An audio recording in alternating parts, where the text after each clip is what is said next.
थांबतो कारण खूप उशीर झालेला आहे, सर्वांना भूक लागलीच असेल. पण मला बोलायचं आहे. माझी विनंती कृपया मला ऐकून घ्या.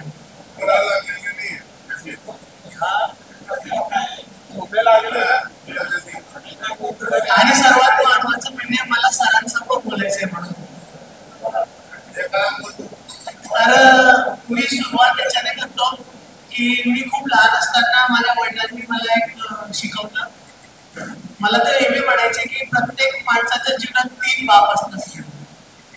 तर मला खूप आश्चर्य व्हायचं की काय बोलताय म्हणून. तर त्यांनी मला असं शिकवलं की जीवनात 3 बाप असतात. एक जो तुम्हाला जन्म देतो तो तुमचा बाप आहे. दुसरा जो तुम्हाला शिक्षण देतो, जो तुमचा गुरु आहे, तो तुमचा दुसरा बाप असतो. त्याचं जे स्थान आहे तुमच्या जीवनात ते पितातुल्य स्थान असतं. आणि तिसरा जेव्हा तुमचं लग्न होतं तेव्हा तुमची जी पत्नी असते तिचे वडील ते तुमचे वडील असतात. असं त्यांनी मला शिकवलं. त्यांना मी माझ्या वडिलांचं स्थान दिलं आणि आज त्याचा फायदा मला झाला. दुसरी गोष्ट म्हणजे मला अजून ही सांगायची आहे की वसंतराव नाईक माध्यमिक विद्यालयात शिक्षण घेत असताना जे मुख्याध्यापक होते आपले गगराणे सर म्हणा किंवा सर्व शिक्षक, त्यांनी काही काही गोष्टी अशा शिकवल्या आम्हाला. त्यात एक सर्वधर्म प्रार्थना सुरू केली होती गगराणे सरांनी, ज्याच्यात आपल्याला सर्व धर्मांचे जे श्लोक होते, ओम भूर्भुवः स्वः किंवा ओम शरणावतु आणि नमो हरिहंतानाम, जे सर्व धर्म प्रार्थना जी शिकवली त्यावेळेस ती मला घर करून गेली. आणि त्या लहान वयातच सर्व धर्म समभाव आम्हाला सरांनी शिकवला. त्याच्यासाठी मी खूप खूप ऋणी आहे वसंतराव नाईक माध्यमिक विद्यालयाचा. आणि हे आज तेव्हा त्यांनी शिकवलं, पण आज ती काळाची गरज बनली.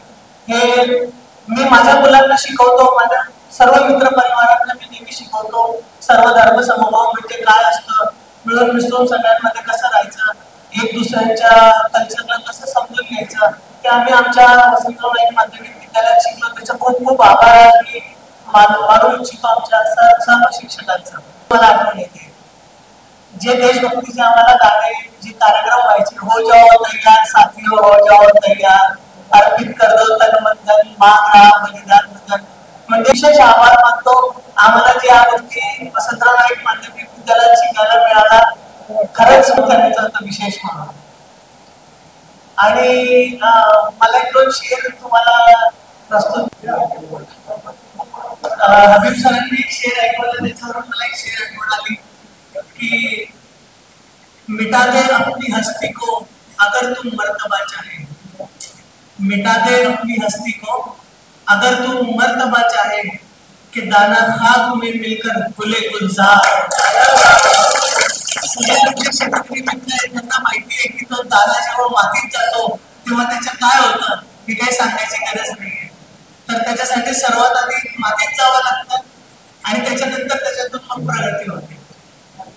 अजून एक दुसरा शेर मला तुम्हाला ऐकवायचा आहे की नजर नजर में उतरना कमाल होता है, नजर नजर में उतरना कमाल होता है, नफस नफस में बिखरना कमाल होता है, बुलंदियों पे पहुंचना कोई कमाल नहीं, बुलंदियों पे पहुंचना कोई कमाल नहीं, बुलंदियों पे ठहरना कमाल.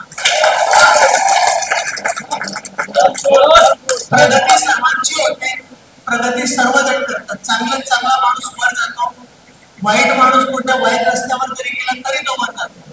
पण तिथं जाऊन स्वतःच्या मातीशी आपलं नातं कसं जपायचं, स्वतःचं डोकं कसं ठिकाणावर ठेवायचं आणि त्या परिस्थितीत कसं संतुलित राहायचं, हा कमाल सर्वांना येत नाही. परंतु मी जेव्हा माझ्या मित्रांना बघतो आणि मी त्यांना बघतो की ते डाऊन टू अर्थ मित्र आहेत माझे, तर मला अभिमान होतो माझ्या मित्रांचा की हो खरंच यांनी तो कमाल करून दाखवलेला आहे. आणि तुमची सगळ्यांची रजा घेण्याने सर्वात शेवटी अजून एक शेर तुमच्यासाठी प्रस्तुत करतो.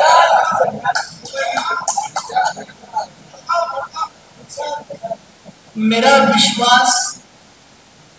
विश्वास पराजय को कहर होता है, मेरा विश्वास पराजय को कहर होता है, मेरा उल्लास उदासी को जहर होता है, मेरा विश्वास पराजय को कहर होता है, मेरा उल्लास उदासी को जहर होता है, मुझे घिरते हुए अंधियारों की परवाह क्या है, मेरी हर रात का अंजाम सहर होता है. बस माझ्या मनात एवढंच बोलायचं होतं. ऐकल्याबद्दल खूप खूप धन्यवाद. मतांचे करायचे विरोधात